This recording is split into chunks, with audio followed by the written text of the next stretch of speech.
Olá, que bom ter a audiência do Júris 360 Lab com a gente de novo. Obrigada por acompanhar. É um prazer estar aqui. Hoje, a gente vai fazer uma análise bem focada, tá? Para garantir segurança e atualidade. Vamos olhar os recursos representativos de controvérsia, os RRCs, que transitaram em julgado até 19 de março de 2025. Isso, com dados que apuramos agora, em 30 de junho de 2025, bem recente. Exato. E neste primeiro bloco, a gente separou as 5 primeiras teses de direito processual civil. São os temas 337, 333, 321, 320 e 317. Bora lá então. Vamos começar pelo 337. A questão era, assim, se ainda existia interesse de agir para entrar com mandado de segurança para compensar PIS, sabe? Mesmo depois daquela instrução normativa 21 de 97. Pois é. E a resposta foi sim, ainda existe interesse. Olha, o fascinante aqui é que, mesmo tendo uma norma da Receita, tipo, para facilitar, Que em tese resolveria na via administrativa, né? exato, mas na prática, a Receita Federal continuava criando tantos entraves, tanta burocracia, que impedia a compensação. Ah, entendi. Então o STJ entendeu que isso justifica sim ir para o judiciário para garantir o direito à compensação completa, como diz lá a Lei 8383. E ainda tem as discussões de cálculo, juros, prescrição. Aquela questão da LC 118, né? Isso mesmo. Basicamente, valida a necessidade da justiça porque o administrativo não estava dando conta, na prática. É, isso mostra talvez uma dificuldade da própria administração, né? Acaba gerando mais processo para o judiciário. Sem dúvida. É um gargalo. Bom, passando para o tema 333, a discussão aí foi sobre juntar documentos para provar o valor do crédito prêmio de IPI. Podia deixar para fazer isso só na liquidação? A dúvida era essa, né? Se a sentença já reconheceu o direito, precisava provar o valor exato ali na hora de liquidar? E a tese firmada diz que sim, é essencial. Precisa apresentar na liquidação toda a papelada comprovando a exportação, que o dinheiro entrou, tudo certinho. Mesmo que o direito em si já estivesse garantido na decisão principal. Exatamente, o direito está lá, mas para transformar isso em dinheiro, para executar, precisa dessa prova robusta do quantum de beato na fase de liquidação, senão não anda. Entendi. Quer dizer, sem essa prova detalhada ali, o direito fica meio no papel, né? Não vira execução. Isso, perfeito. Agora o tema 321. Esse tratou da natureza do prazo para emendar a inicial. Aquele prazo do artigo 284 do CPC antigo. Era um prazo fatal, peremptório ou mais flexível, dilatório? Uma dúvida bem processual mesmo, pois é. E o STJ esclareceu, é prazo dilatório. Ah, então não é tão rígido assim. Não. Quer dizer, ele pode ser mudado, estendido, sabe, pelo juiz, ou até se as partes combinarem se tiver um bom motivo. Isso dá mais flexibilidade para o processo. Prioriza resolver o problema de fundo, né? O mérito, em vez de barrar por um detalhe formal que pode ser corrigido. Exato. Uma visão mais, digamos, cooperativa do processo. Mas essa flexibilidade tem limite, como a gente vê no próximo tema. Que é o 320. A questão aí era se o juiz podia, por conta própria, converter uma execução sem título válido numa ação monitória. Isso era possível. Então aqui a resposta foi mais dura. Não pode. Não pode converter. Não pode nem de ofício, nem a pedido da parte depois que o executado já foi citado. Tem esse marco temporal. Depois da citação já era. Isso. Depois que o réu entrou no processo, formou a relação ali na execução, não dá mais para mudar a natureza da ação para monitória. Mostra uma certa rigidez para proteger a estabilidade do processo depois que o contraditório se instala. Interessante essa diferença, né? Flexibilidade para emendar inicial antes, mas rigidez para mudar o tipo da ação depois da citação? É uma boa observação. A citação realmente marca um ponto importante no processo. Bom, e para fechar este bloco, o tema 317. Certo. Aquele que define o foro competente para execução fiscal. A dúvida era: o devedor tem sempre o direito de ser processado onde ele mora, no domicílio dele? E a conclusão foi que não. Não existe esse direito absoluto para o devedor, não. A tese firmada diz que a Fazenda Pública escolhe o foro, mas seguindo as regras lá do parágrafo único do artigo 578 do CPC antigo, que tem correspondência no novo Código. E quais são essas regras, basicamente? Olha, prioriza o lugar onde a dívida deveria ter sido paga, ou onde estão os bens que podem ser penhorados, ou onde aconteceu o fato que gerou a dívida. O domicílio do devedor é só uma das opções. Ah, então a fazenda tem uma margem para escolher o que for mais estratégico para ela, dentro da lei. Exatamente. Permite escolher um foro que talvez seja mais eficiente para cobrar a dívida, sem ficar presa só ao domicílio do devedor. Otimiza a cobrança para o lado do poder público. Entendido. Faz sentido do ponto de vista da eficiência da execução fiscal. Pois é. Bom, cobrimos então as 5 primeiras teses de direito processual civil que selecionamos. Foi uma ótima análise inicial. Com certeza. Temas bem relevantes. Nos veremos no próximo bloco para continuar nossa análise. Até lá! Olá, bora começar mais um bloco. Continuando nossa conversa sobre direito processual civil. Hoje, a gente vai mergulhar em mais 5 teses. Importantes, né? Definidas pelo STJ em repetitivos. Preparados? Vamos lá. Tema 316 para começar. A discussão, se não me engano, era sobre aquela mudança no CPC antigo, certo? Lá de 2001, a Lei 10.352, que botou um limite de 60 salários mínimos para a remessa necessária. A dúvida era, e as sentenças que saíram antes da lei? Valia essa regra nova? Exatamente essa questão. A remessa necessária, né? Aquele reexame obrigatório da sentença pelo tribunal, geralmente contra a fazenda pública. O STJ bateu o martelo. Se a decisão lá na primeira instância é anterior à Lei 10.352, a regra que valia na época continua firme. Ou seja, tem que ter a remessa, o reexame, mesmo se o valor for menor que os 60 salários mínimos. Ah, entendi. Então vale a lei do tempo da decisão, né? Para não ter surpresa. Isso, a ideia é proteger a segurança jurídica. A regra do jogo não muda no meio do caminho para quem já tinha uma decisão. Perfeito. Bom, pulando para o tema 315, aí a história é outra. Empréstimo compulsório de energia elétrica. A briga era, tinha que processar a União e a Eletrobras juntas obrigatoriamente. Como res. Isso, era discussão sobre o tal do litisconsórcio passivo necessário. Elas são devedoras solidárias, né? O que significa, assim, que o credor pode cobrar a dívida toda de uma ou de outra ou das duas. E o STJ disse, olha, o autor da ação escolhe. Ele pode processar só a União, só a Eletrobras ou as duas. Não é obrigado a colocar todo mundo junto. Dá mais liberdade para a estratégia do credor, então. Exato. Facilita para quem está buscando o direito. Faz sentido. Agora, saindo um pouco de quem processar e indo para como o processo anda. Tema 314. Esse é interessante. Execução fiscal. Cobrança de imposto sem embargos do devedor. A pergunta era, o juiz podia por conta própria extinguir o processo se a fazenda ficasse lá parada sem fazer nada, mesmo sem o réu pedir? Porque tem aquela súmula 240 do STJ que geralmente exige o pedido, né? Pois é, parecia um conflito, né? A súmula 240 diz que a extinção por abandono depende de requerimento do réu. Mas o STJ falou, calma lá, na execução fiscal sem embargos, a situação é diferente.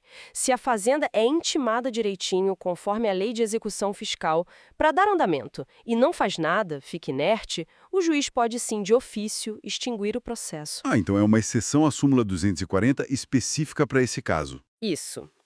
O STJ entendeu que a natureza da execução fiscal, o interesse público em resolver logo essas cobranças justifica afastar a súmula aqui. É para dar mais eficiência, né? Entendi. Uma ferramenta para agilizar, então. Mudando de área agora, vamos para casos de empresas, acionistas. Tema 306. Esse envolvia a Brasil Telecom e ações da antiga CRT, a Companhia Rio-Grandense de Telecomunicações.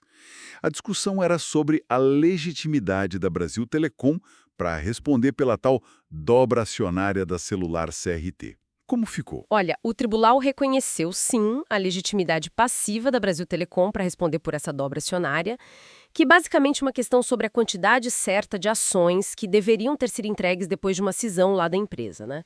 Só que, e esse é o ponto-chave, o STJ fez uma ressalva importante. Essa legitimidade, para ser confirmada no caso concreto, dependia de analisar os documentos da cisão da CRT. Contratos, detalhes. Aí entra aquela barreira do STJ, né? Exatamente. Analisar esses fatos, esses contratos, é reexame de prova. E o STJ não pode fazer isso em recurso especial. Súmula 5 e 7 na veia. Entendi. Então o STJ diz, olha, em tese pode ser responsável sim, mas se é mesmo, vejam aí embaixo nos documentos. Perfeito, a responsabilidade abstrata foi confirmada, mas a prova concreta fica para as instâncias ordinárias. Certo. E para a gente fechar esse bloco, o tema 305. Também em Brasil Telecom e CRT. Aqui a questão era um pouco diferente. Legitimidade para responder pela complementação de ações não subscritas pela CRT. Aqueles contratos de participação financeira. Isso. Quem comprava linha telefônica e tinha direito a receber ações. Aqui o STJ foi bem direto ao ponto. A Brasil Telecom incorporou a CRT, virou sucessora dela em tudo. Então ela herda os direitos e, claro, as obrigações. Portanto, tem sim legitimidade passiva para responder por essas ações de complementação. Ah, aplicação direta da regra de sucessão empresarial. Exatamente. Incorporou, assume o pacote todo, o bônus e o ônus. Simples assim. Ótimo. Com essa definição clara sobre sucessão, a gente fecha mais este bloco de análise de julgados importantes do STJ. Nos vemos no próximo bloco, então. Curtiu a conversa? Deixe seu like e se inscreva no canal. Saudações! Estamos de volta, continuando nossa exploração das teses do STJ em Direito Processual Civil. Isso aí. Neste bloco, vamos seguir a análise. O foco agora são as teses 294, 292, 289, 288 e 287. Uma sequência importante. Vamos lá, então. Começando pela tese 294. A questão aqui, né, é se aquela compensação tributária que o contribuinte fez antes da execução fiscal começar, Sim. se ela pode ser usada lá nos embargos à execução como defesa, o que o STJ disse. Então, diz que pode sim. A compensação que foi feita antes do ajuizamento serve como argumento nos embargos, sabe? Ah, interessante. E qual o efeito prático disso? O efeito é que ela pode, assim, afastar a presunção de liquidez e certeza da CDA, da certidão de dívida ativa. Entendi. Mas olha, tem um porém importante. Não é qualquer compensação que vale. Certo. Quais as condições? Na época em que a compensação foi feita, todos os requisitos legais tinham que estar presentes. Assim, tinha que ter um crédito tributário válido para compensar, Ok, o débito existia, claro, e precisava de uma lei específica autorizando essa compensação naquele momento. Tudo certinho. faz sentido. Quer dizer, a CDA perde força se o contribuinte já tinha acertado as contas antes, né? Dentro da lei. Exatamente. Valoriza o ato do contribuinte se feito corretamente antes da cobrança judicial. Legal. Vamos para a próxima, então. Tese 292. Essa fala de correção monetária nas RPVs, as requisições de pequeno valor. Isso, RPVs. Incide correção entre a data que sai a RPV, o cálculo ali, e o dia do pagamento mesmo? Incide. O STJ afirmou que sim, tem correção monetária nesse período. Ah, bom saber. É para manter o valor, né, entre a elaboração dos cálculos e o pagamento efetivo, tem que atualizar. E tem alguma exceção? Tem. A única ressalva é, se aprove a decisão que liquidou a sentença, sabe? Se ela já tiver fixado um critério diferente de atualização, ou se disse expressamente que não teria correção ali. Entendi. Basicamente, a regra é corrigir para não ter perda para o credor por causa da demora, né? Mesmo sendo pequeno valor. Exato. Garante o poder de compra do que é devido. Seguindo, tese 289. Essa aqui é curiosa.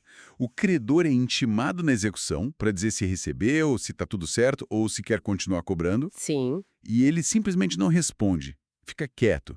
Esse silêncio significa que ele abriu mão do resto da dívida, tipo uma renúncia tácita? Olha, aqui o formalismo falou mais alto. O STJ foi bem claro. Para ter renúncia do crédito que ainda está sendo executado, é preciso uma intimação específica para isso. Ah, não é qualquer intimação. Não. Não dá para presumir que o credor renunciou só porque ele ficou em silêncio depois de uma intimação genérica sobre o andamento, sabe? Entendi. Então, extinguir o processo achando que houve renúncia tácita, assim.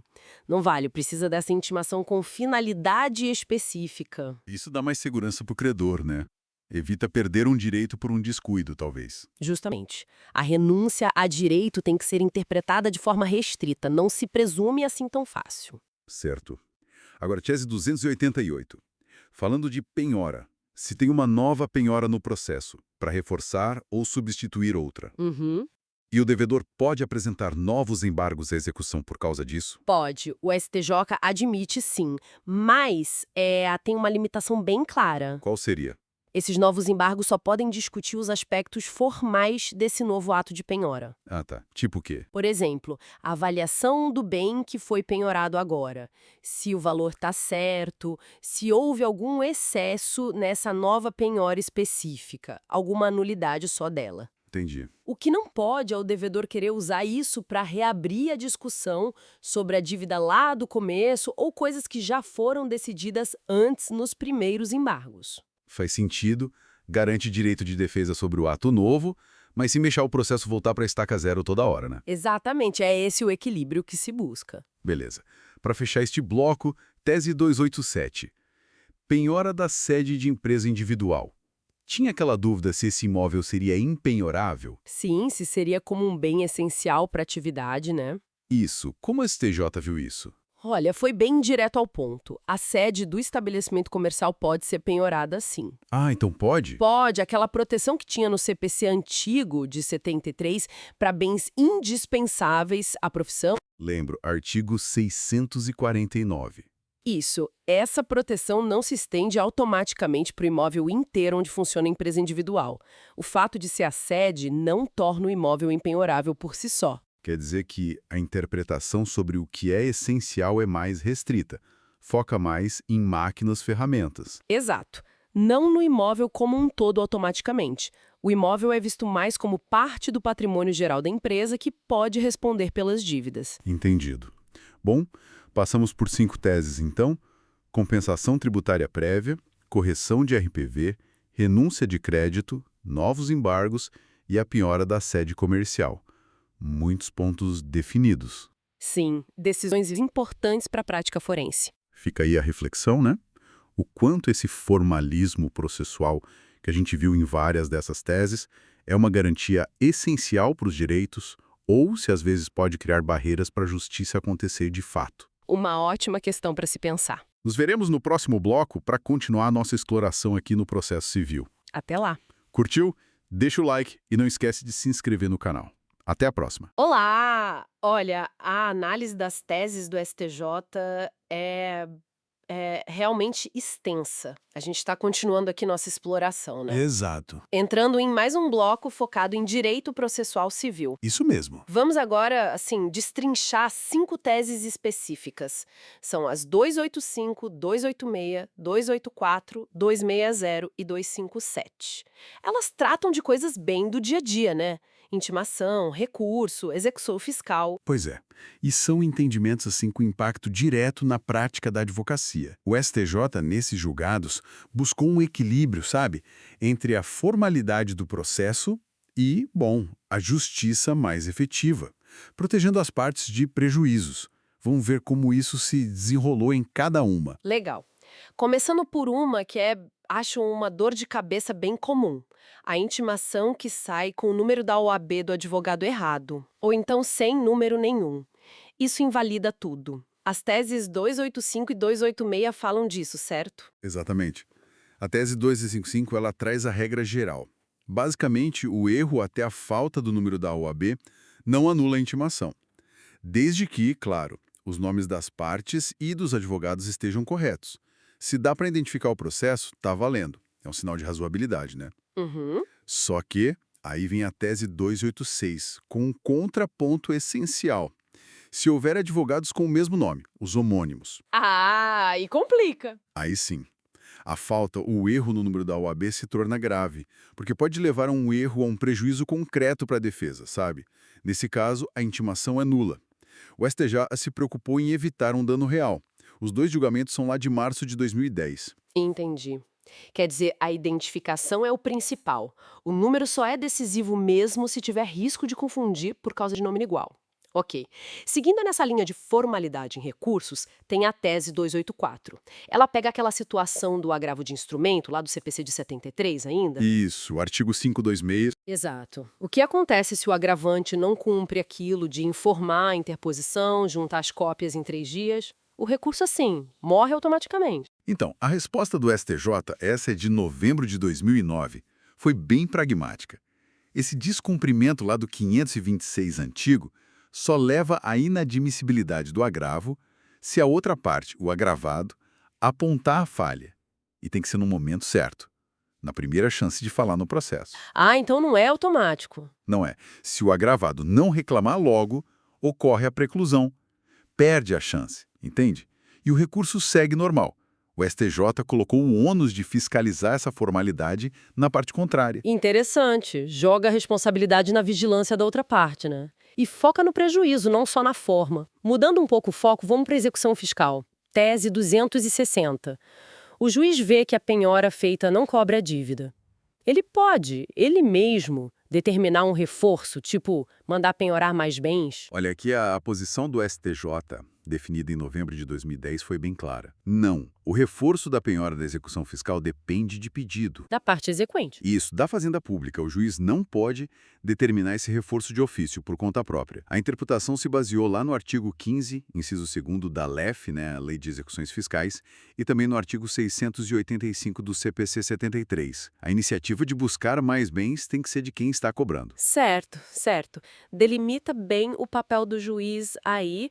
A ação dele fica vinculada à provocação da parte credora, nesse ponto específico. Bom, e para a gente fechar este bloco, uma situação tributária que acontece bastante, né? Tese 257. O contribuinte está lá discutindo a dívida em embargos à execução, mas aí ele resolve aderir a um programa de parcelamento, um refis, um paz da vida.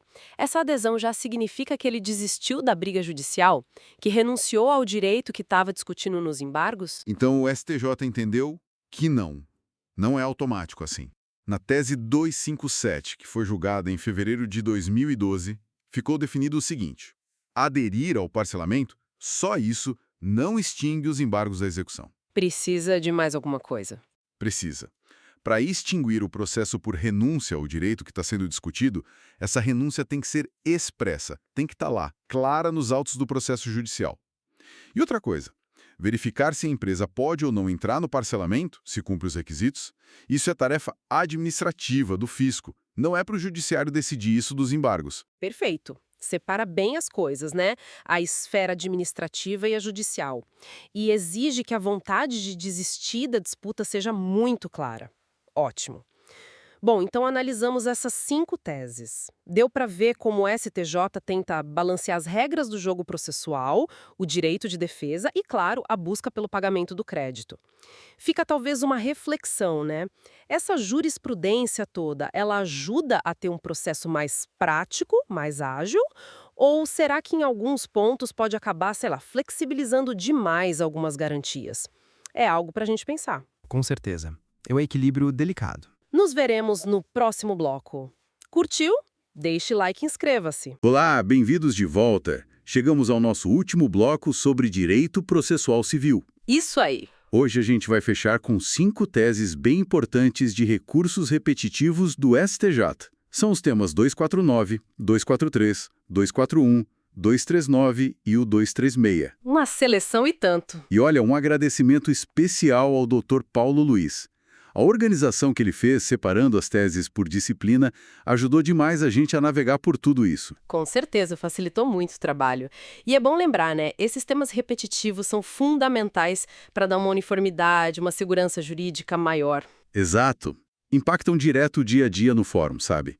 O interessante é ver como o STJ tenta equilibrar as coisas, os princípios. Total. Então, vamos lá. Começando pelo 249. É aquela situação, né? A certidão de dívida ativa, a CDA, vem com um valor a mais, excesso de execução. Se dá para corrigir com uma conta simples, aritmética, a execução continua pelo valor certo. Ou a CDA perde a validade inteira. Então, aqui o STJ, ele foi pela eficiência, né? A tese firmada é que a execução fiscal segue pelo valor que sobrar, o valor correto, mesmo que o excesso seja visto lá nos embargos. Ah, interessante. Não precisa, assim, emendar ou trocar a CDA só por isso. Claro, desde que a correção seja só continha mesmo, aritmética. O título não perde a liquidez, entende? Continua sendo base para execução por um valor que dá para determinar. Faz todo sentido. Evita anular um processo inteiro por um erro ajustável, né? Exatamente. Bom, pulando para o tema 243. Esse aqui mexe num vespeiro. fraude à execução na venda de imóvel, fora da execução fiscal. Quais foram os critérios que o STJ definiu? Esse tema é crucial. Ele consolidou o que já estava na súmula 375, basicamente. Para ter fraude, primeiro, indispensável a citação válida do devedor lá no processo principal. Certo, a citação é o marco inicial. Isso. Depois, tem duas situações. Ou a penhora do imóvel já está lá, registrada, na matrícula, bonitinha. Que funciona como um aviso para todo mundo, né? Perfeito. Ou então, se não tem esse registro, aí o credor que se vire para provar a má-fé do terceiro, da pessoa que comprou o bem. E essa prova da má-fé que é o X da questão, imagino. Porque a boa-fé do comprador a gente presume, certo? Exatamente. A boa-fé é a regra. Sem o registro da penhora, o ônus é todo do credor. Ele que tem que mostrar que o comprador sabia da ação e que essa ação podia deixar o vendedor sem bens, insolvente. É uma prova difícil muitas vezes. Mas a lei dá uma ajuda, né? Tem uma presunção de fraude se a venda acontece depois que a existência da ação foi averbada lá na matrícula do imóvel. Isso está no CPC atual, artigo 828. A ideia é proteger o credor, claro, mas sem detonar a segurança dos negócios e a boa-fé de quem compra. Entendido. Protege os dois lados na medida do possível. Isso. Agora, saindo um pouco da execução e pensando na defesa antes dela. Tema 241. Ação anulatória de débito fiscal. Aquela dúvida clássica. Para entrar com ação querendo anular um débito, tem mesmo que depositar o valor antes, como parece dizer a Lei de Execuções Fiscais? Então, essa era uma trava grande, né? O STJ veio para garantir o acesso à justiça mesmo. Ficou definido que não precisa fazer depósito prévio. Não é condição para entrar com ação anulatória. Ufa! É uma opção, uma faculdade do contribuinte. Se ele depositar, ótimo, ele suspende a exigibilidade do crédito. Aí o fisco não pode cobrar nem executar enquanto a ação rola. Mas se não depositar, a ação segue normalmente para discutir se o débito é válido ou não. Esclareceu bem. Isso ajuda muito na prática. Seguindo, tema 239.